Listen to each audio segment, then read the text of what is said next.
여러분 안녕하십니까? 포항 MBC 뉴스데스크입니다. 포스코 포항제철소 퇴직 노동자가 최근 폐암 판정을 받았는데 산업재해로 승인을 받았습니다. 포스코 노동자들의 질병이 열악한 작업 환경 탓이라는 결과가 잇따라 나오고 있는 건데요. 특히 폐질환이 심각한 것으로 나타났습니다. 박성아 기자가 보도합니다. 지난 1978년부터 포스코 포항제철소에서 20년 동안 근무한 조모 씨. 석탄을 연료로 가공하기 위해 코크스 용광로로 옮겨 넣는 일을 했습니다. 탄가루가 날릴 수밖에 없지. 퇴근할 때 되면 얼굴이 좀 새까맣지 뭐. 가르침 뱉으면 나와요. 지난해 말 잦은 기침으로 병원을 찾은 조 씨는 폐암 판정을 받고 근로복지공단에 산업재해를 신청했습니다. 그리고 넉 달 만에 조 씨의 폐암이 업무상 질병이 맞다는 결과가 나왔습니다. 오랫동안 탄분진과 코크스 오븐 배출물질 같은 유해물질에 노출돼 업무와의 인과관계가 인정된다는 겁니다.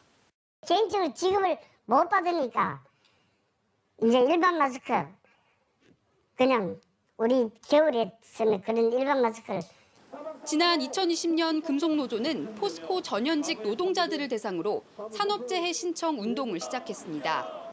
약 2년 동안 모두 36명이 신청했고 폐암 17명, 폐섬유증 2명으로 폐질환 환자가 절반이 넘었습니다. 이 가운데 산재 결과가 나온 5명 모두 업무상 질병으로 인정받았습니다.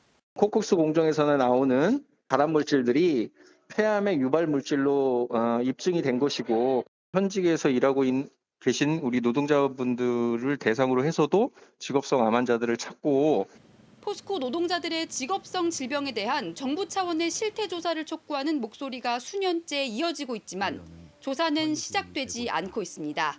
MBC 뉴스 박성아입니다. 화물연대 총파업이 지역에서도 사흘째 이어지고 있습니다. 대구 경북 지역 파업 참가 인원은 첫날 3,700여 명보다 100명가량 더 늘었습니다. 화물연대 대구 경북 본부는 식품, 유제품 등 일상생활에 영향을 미치는 물류에 대해서는 조합원들이 남아 운송을 하고 있다고 밝혔습니다. 전국적으로 화물연대 조합원 31명이 연행됐지만 지역에서는 지금까지 연행된 인원은 없습니다.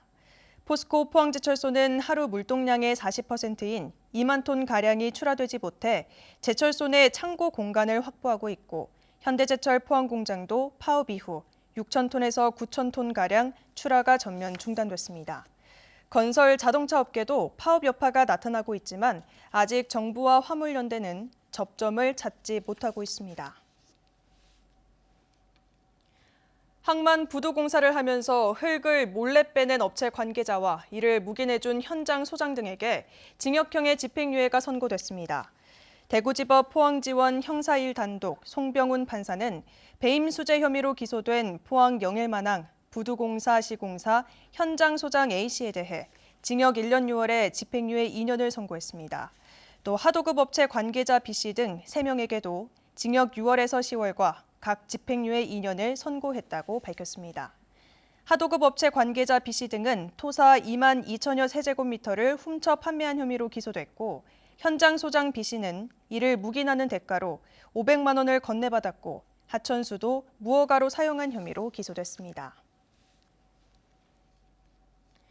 경북경찰청 반부패 수사대는 지난 교육감 선거와 관련해 경북교육청 간부 A씨의 사무실 등을 압수수색했습니다. 경찰은 A씨가 공무원 선거 중립 의무 등을 규정한 공직선거법을 위반한 혐의가 있는 것으로 보고 컴퓨터 자료와 휴대전화 등을 확보해 관련 내용을 분석 중입니다. 대구 경북 지역 국회의원 6명이 21대 국회 후반기 상임위원회 간사에 선임됐습니다.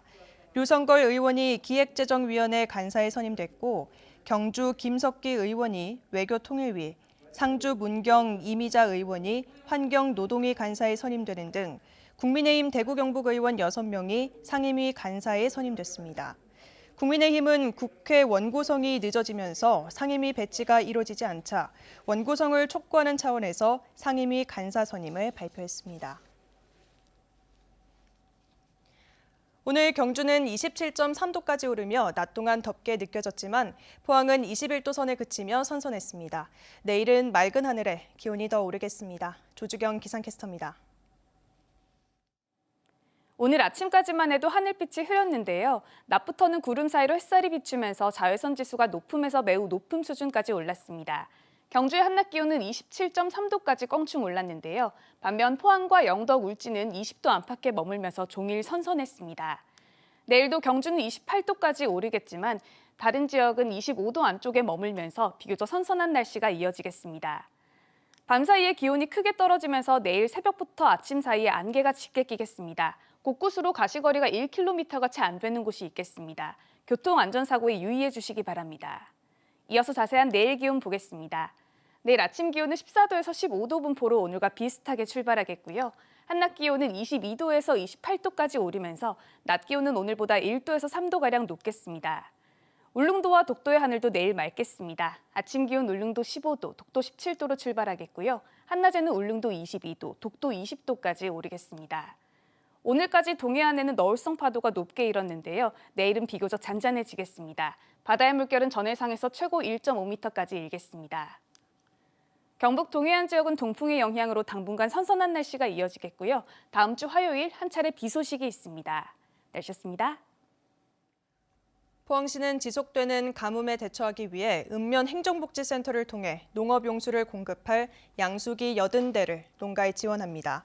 특히 대송면 장동 홍계지구와 청하면 소동 신흥지구 등 상습 가뭄 피해 지역과 모내기가 늦어지는 지역을 긴급 지원하고 관정 개발과 저수지 준설 등 중장기 대책도 수립할 예정입니다. 한편 지난 5일부터 이틀간 포항 지역에 평균 32mm의 비가 내렸지만 가뭄 해갈에는 턱없이 부족한 실정입니다. 동국대 와이즈 캠퍼스는 스마트 안전공학부 김영찬, 김주원 교수 등 3명이 한국연구재단 신진연구자 지원 사업에 선정됐다고 밝혔습니다. 한국연구재단은 재난 폐기물 통합관리 시스템 개발과 딥러닝 기반 산업용 로봇 케이블 진단 기술 개발 등 앞으로 5년간 세계 연구과제에 대해 20억 7천만 원의 연구비를 지원합니다. 한국연구재단은 대학 이공 분야 교원 및 국공립, 정부 출연, 민간연구소 연구원을 대상으로 창의적, 도전적 아이디어에 기반한 연구를 지원하고 있습니다. 전국 189개 농협과 축협 노동자로 구성된 전국협동조합 노동조합은 지역 농축협에 대한 농협중앙회의 지배구조 개선과 노동자 처우 개선을 촉구하며 전국 9개 지역에서 집회를 열었습니다. 전국협동조합 노조 대경지역본부는 도청 신도시 농협중앙회 경북본부 앞에서 농협중앙회와 지역 농축협 간 불공정 거래 행위를 중단하고 농협규정 내 근로기준법 등 위법 소지가 있는 독소 조항을 개정하라고 요구했습니다. 정부가 추진하는 포괄적, 점진적 환태평양 경제동반자 협정 가입 반대도 주장했습니다. 경북에서 코로나19 신규 확진자가 984명 발생했습니다. 시군별 신규 확진자 수는 포항 169명, 경주 70명, 울진 13명, 영덕 12명으로 사망자는 3명이 늘었습니다.